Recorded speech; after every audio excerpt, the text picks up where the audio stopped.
ইয়ার চারু, তোমার সেই দূরবীনটা কি এখনো আছে, যা দিয়ে তুমি ছাদের আলসে থেকে বাইরের পৃথিবীটাকে দেখতে?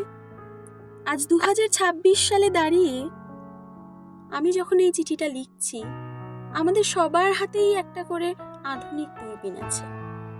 তার নাম স্মার্টফোন। কিন্তু আশ্চর্যের বিষয় কি জানো? জানলাগুলো আজ আরো বেশি বন্ধ।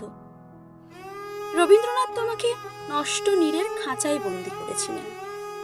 তোমার একাকিত্ব ছিল দুপুরবেলার নিস্তব্ধতা আর অমলকে লেখা না বলা কিছু কথা। আমাদের একাকিত্ব এখন হাজার হাজার নোটিফিকেশনের ভিড়ে লুকিয়ে থাকে। আমরা স্ক্রল করি, কিন্তু মনের কথা বলার মতো অমল আজ বড়ই অভাব। তোমার সেই বারান্দাটা আজ ডিজিটাল ওয়ালে বন্দি। তুমি একা ছিলে কারণ তোমার মেধা বোঝার মতো কেউ ছিল না, আর আমরা একা কারণ আমরা নিজেদের মেধাকে লাইক আর কমেন্টের পাল্লায় মারি।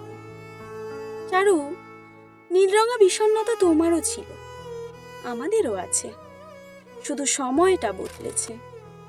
দীর্ঘশ্বাসগুলো একই রয়ে গেছে। 1864 সাল। চারুলতার হাতে একটা নকশি রুমাল। প্রতিটা সুতোর টানে সে বুনে চলেছে তার একাকিত্ব, তার না বলা কথা, অভিমান।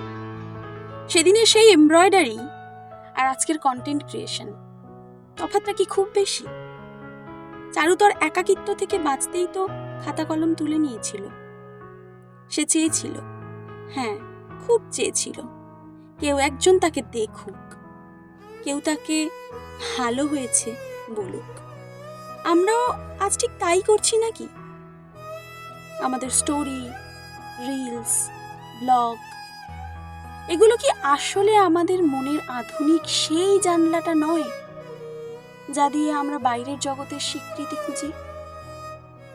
যেগুলো হয়তো আমাদের কাছে আসছে followers, viewers, like, comment, subscribe ইত্যাদির হাত ধরে।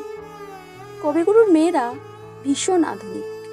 Yes, Tagore's women were very modern because they thought ahead of their time. Charulata knew that creativity was the only way to survive within four walls. Today, in 2026, when we scroll or post, we are her descendants. Our medium has changed, but the inner void and the hunger for recognition remain the same.